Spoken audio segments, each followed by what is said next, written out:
How much money do we spend in this lifestyle, and is it cheaper to do this life versus living in a condo? So this video is all about our monthly expenses. Hey guys, welcome to another Brown Van Life video. My name is Karthik, this is my wife Sim, and we're your favorite Indian van life couples traveling from Toronto, Canada, all the way down south to Patagonia. We have divided our expenses into 4 sections. First is our living cost. The second is everything related to the van. Third cost is the cost related to being a nomad. And the last cost is all the travel related expenses that go in traveling the countries that we're traversing right now. Before I jump right into the living expense section, I want to say that these are our personal experiences. Things could vary depending on your financial situation, your priorities. Everyone has their own way of spending money. I looked at my statements from over the past 18 months of travel. So I averaged down everything that we've done, and we have come up with this realistic number of what you could potentially be spending if you have very similar spending habits like us. Our first major living expense is the food cost. The food cost is primarily divided into 2 sections, eating out and one is groceries. And because we are such big foodies and we love Indian food, we do spend a lot of money on our groceries. So on an average, I would say $10 a day. So $300 a month is how much our grocery bill can be. And then eating out is a different chapter. We definitely don't push back when it comes to eating out. We're in new countries, we want to try out new cuisines that we cannot make ourselves, and we just want to indulge in everything that's there is local. But we do, of course, have a max cap again. Eating out comes out to be around $400, which is around $100 a week, or $100 a week, or $50 per person, which is really not that bad if you think about it. We make sure that we are not eating out too much. I'll make sure we eat at least 1 meal a day in the van. So that gives us a variety. At the same time, we both love home cooked food. Dal chawal, zindabad. Another very small cost, which was actually very insignificant up until we were in Canada and US, is the cost of drinking water and filling up our tank. In US and Canada, we had free potable water. Since entering Mexico and all the way to Central America, you cannot fill up your tank with drinking water. So we keep buying these big bottles of plastic water and refill them. And that can be around 50 cents per refill, and we fill it every 2 days. So that's $15 a month, the cost of drinking water. The next major living cost is lodging for us. And lodging can really vary depending on the country you're in. When we were in Canada and the US, there were so many boondocking opportunities where the costs were almost insignificant. But when you get into Mexico, things drastically change where the boondocking opportunities are much, much less. Almost impossible to find when you get into especially mainland Mexico. So you can expect to pay around $10 a night for a really nice campsite, actually, with everything available in there. Where you have amenities like showers and bathrooms, so it's worth paying that $10 and have a peace of mind. All throughout Central America, the prices are very similar. When you get into Costa Rica, it gets up to around $20 a night for any paid campsites. The advantage of Costa Rica is it is much safer, and there are a lot more boondocking places available. So you feel like you're back in the States and Canada again. So you're saving costs over there. When we average out our entire trip so far, we have come to notice that we have spent around $300 a month for just lodging costs. Once a month, for 1 or 2 days, we always rent Airbnb just to do our laundry or just to get a break, or just if I have my cramps, I want to be in a comfortable Airbnb. You don't want to be in a van with Sim and she has cramps. No. That $300 budget also kind of includes our 1 or 2 days of Airbnb in a month. That's how we've been doing long-term travel, because we make sure we get those breaks every month for 1 or 2 days and be in a comfortable house. The next living cost is doing laundry. A lot of people wonder how we do laundry. In US and Canada, it's pretty simple. You go into laundromat, put some coins in, do the number of loads, and get your clothes washed and dry. But once you leave US and Canada, the laundry is so easier. You go to these lavender areas, you can get a big load of laundry washed, dried, folded, packed, delivered to you within a day for up to $7. We do laundry 2 to 3 times in a month. You're spending $20 a month for our laundry. The reason our laundry bill is mostly so less is because Karthik is usually naked. He doesn't believe in wearing clothes. So we have very less clothes to wash. Showers, that's something that you guys do not have to think about if you live in a home. But for us, it's a necessity, sometimes every 3 days. In US and Canada, showers are pretty accessible because you can take showers in local rest stops. They're called truck stops. And they cost around $10 for one shower, and 2 people can go in them. So between me and Sim, it's $5 a person. And we were doing this around 3 times a week. Yeah, we're little stinky people. And it also costs a lot of money. Once you get into Mexico, this cost is pretty much zero because all the showers are included in the campsite cost that you're already paying. There's also a lot of free beach showers available to rinse off outside. I would say we have spent around $100 a month on just showers. The cost only decreasing since we left US and Canada. Hi, I'm Everest. My food costs around $150 a month. Usually get a big bag and that lasts pretty well. I also get one shower and my nails trimmed for $50 a month. And lastly, I always lose my ball every time we go to the park. So my toys cost around $20 a month. Our total living cost at this point is $1,350, but if you deduct the cost of Everest's food, that's $1,200 per month for 2 people. That's $600 per person. That's $20 per day in a month, which is not bad if it includes your food, lodging, shower, camping, and everything. So it's time for a quick location change because the last place got really noisy.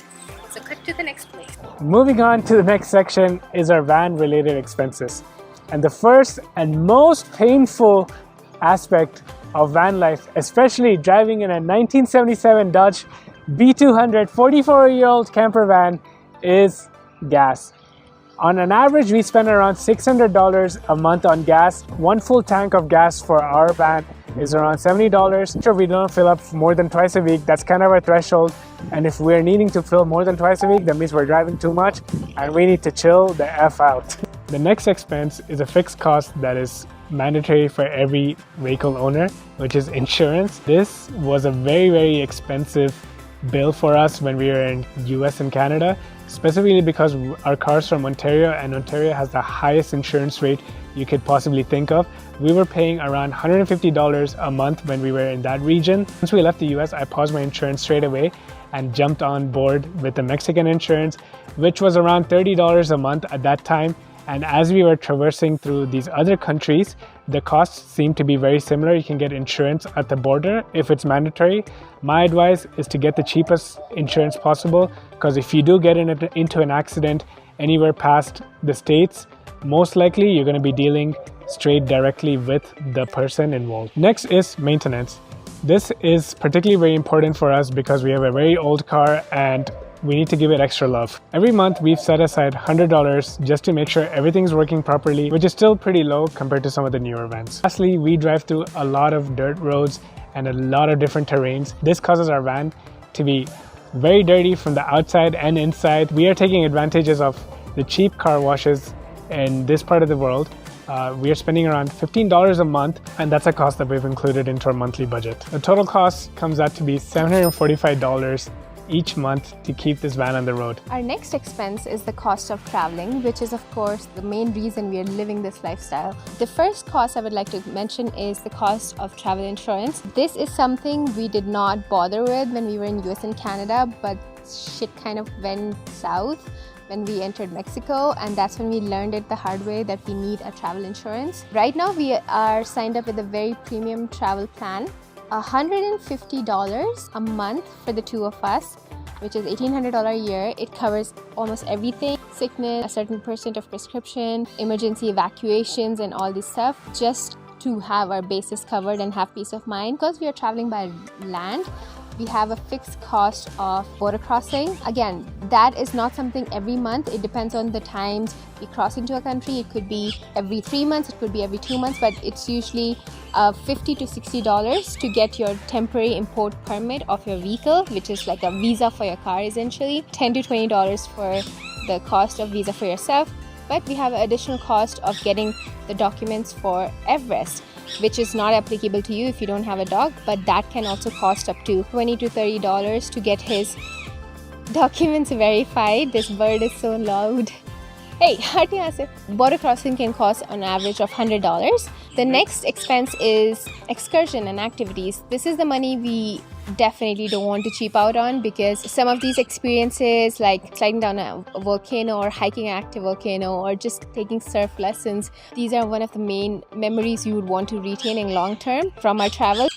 This bird is So we do not cheap out on this, but we have a maximum cap of like $100 per person. If there's an experience that is more than that, we do not think it too much and just go for it. This cost will be so worth it. So altogether, I think our travel cost is somewhere around $400 a month. We are also making sure we are having fun and enjoying all the experiences out of this chapter. Cost for being a digital nomad, that means our work is functioning fully while being on the road. First of all, of course, there's a cost for using internet. We buy multiple SIM cards in a country, do local top-up plans. Since we entered Mexico, it's $60 a month.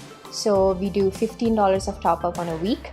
It can fluctuate. Some days we have more Zoom calls or our data gets consumed faster. Yeah. When we were in US and Canada, we were paying $200 per month in our internet, and that was not even unlimited data. The cool part about this side of the world is that all social media apps are completely unlimited. So basically, if you're just scrolling, they don't charge you towards your data. That's a really smart thing here in your data plans. We're still dependent on coffee shops, so that's our next big cost.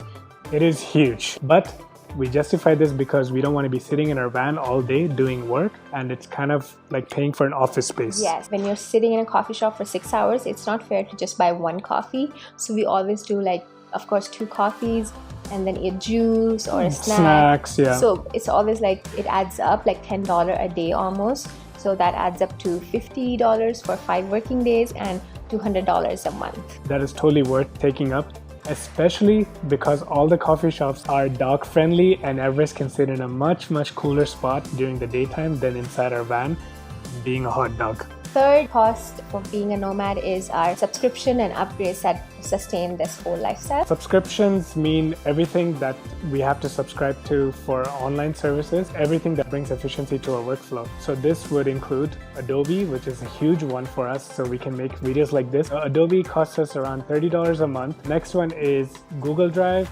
We have a 2 terabyte storage on it, which is around $13 a month. Like a lot of our social media content is straight from iPhone, so we don't have to worry about losing any footage. I mean, it's a cost for being creative, so that's what it is. The next is VPN, because we're always accessing public Wi-Fi's and we have a lot of secure data that we want to protect. So VPN is going to help us do that, and that costs around $5 a month. I also have another backup solution because we do shoot a lot of content and I don't want anything to be lost. I have an online cloud solution called Backblaze, and they cost around $7 a month. This is essentially the place where I upload much larger files. All the raw photos, everything goes straight into the cloud whenever we have good internet. If you add all this together, our extra subscription and everything is around $50 a month. That's pretty much it. Those are our core expenses in a month divided into 4 sections, but we also have some splurge money.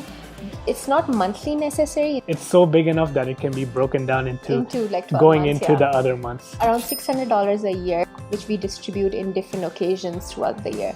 So $50 a month in a separate bucket for the splurge money. That summarizes our total monthly cost. Let me add it for you. How much you think it is? My ideal budget would be $2,000 a month on a lifestyle like this, but I think we spend more also. As much as we would like to spend $2,000 a month between the two of us, $1,000 each, our bill, if we add up all these costs that we mentioned, it's $2,500 a month. So it's $1,250 each. That includes your food, accommodation, stay, work, travel, all of it, like your existence. If you're trying to follow this expense that we shared with you, you can tweak things around. You don't have a pet cost, you don't have a creative cost, perhaps you don't have to pay so much for a creative cloud and stuff, and reduce your budget to whatever you're comfortable with. But this is how we work and this is our expense. But now, fun part is, let me tell you how much it costed us to live in Toronto, and then versus how much we're spending right now. If we were living in downtown Toronto, we were spending around $2,000 just on rent and electricity to just survive and be inside a home under a roof.